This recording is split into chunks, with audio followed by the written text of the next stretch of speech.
Good morning everyone. Last time you found out situations that may block you from communicating effectively.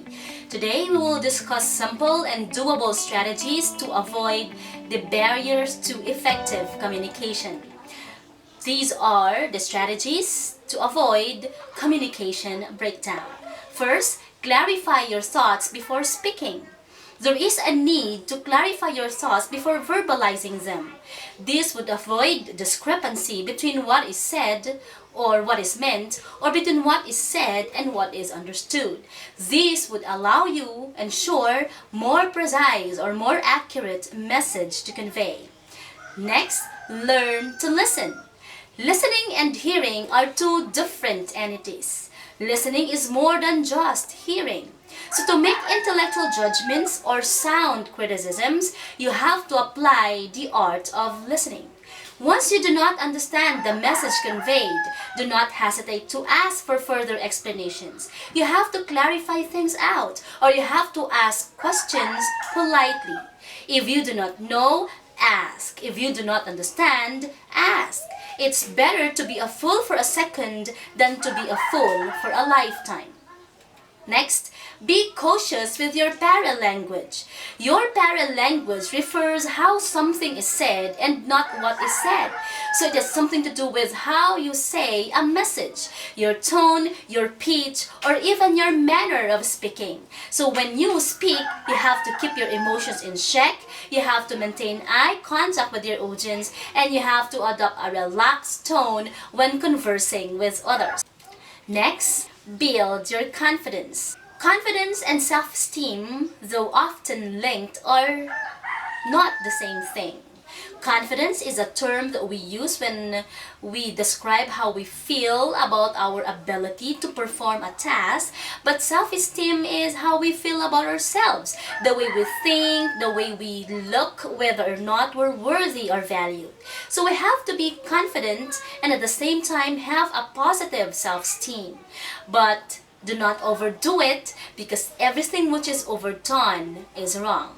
How should we develop our self-confidence?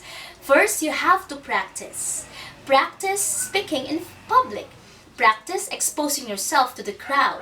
If you allow yourself to do it, it becomes a part of you, it becomes your habit, until such time that you become better with what you are practicing. Next, ask for feedback from credible people. Positive or negative feedback are useful for growth. Just make sure that you ask feedback from people who would want you to grow, not from people who only would want to tell you what you would want to hear. Lastly, you also have to observe others' way of communicating. Learn from them. Imitate what's good in them.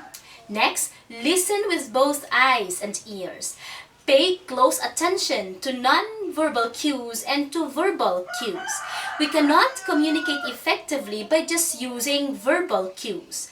By changing our tone, our gestures, we can enforce what we are saying and we can emphasize what we would want our audience to remember.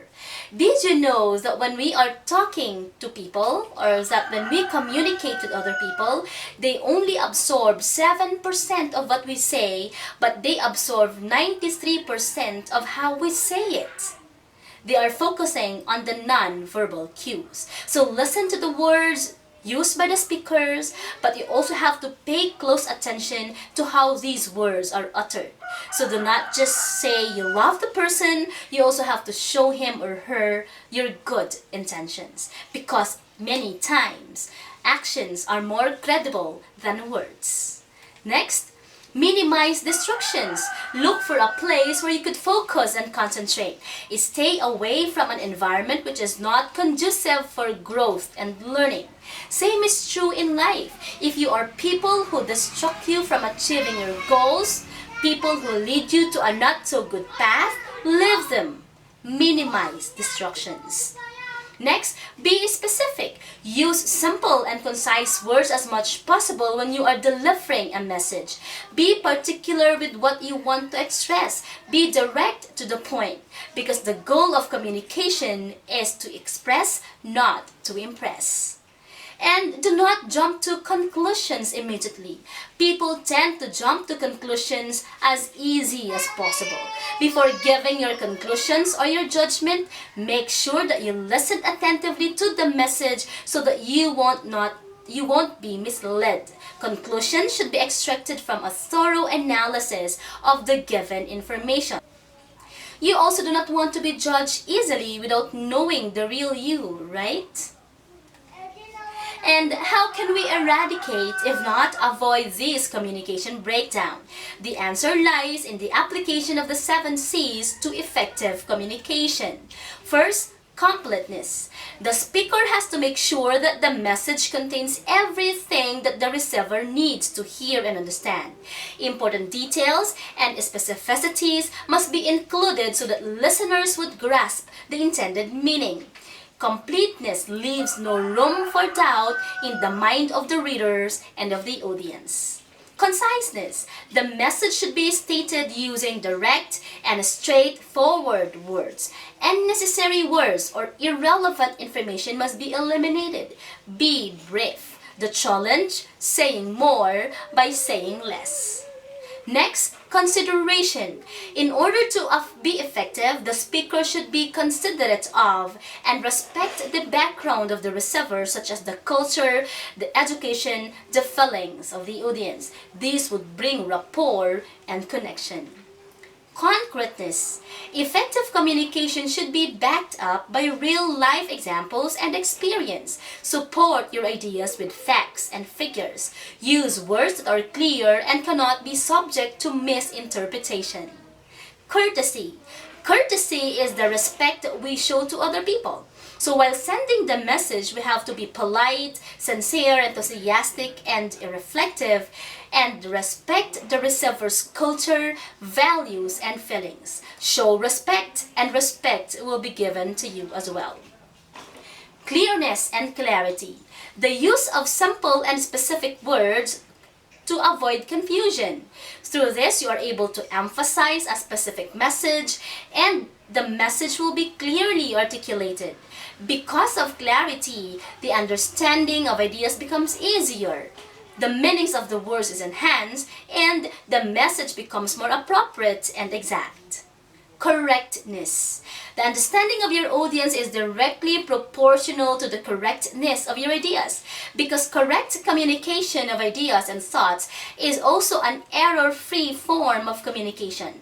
Because of correctness, the confidence level of your confidence level as well as that of your audiences would increase. So accuracy in grammar boosts credibility and effectiveness of the message and eliminate negative impact to the audience.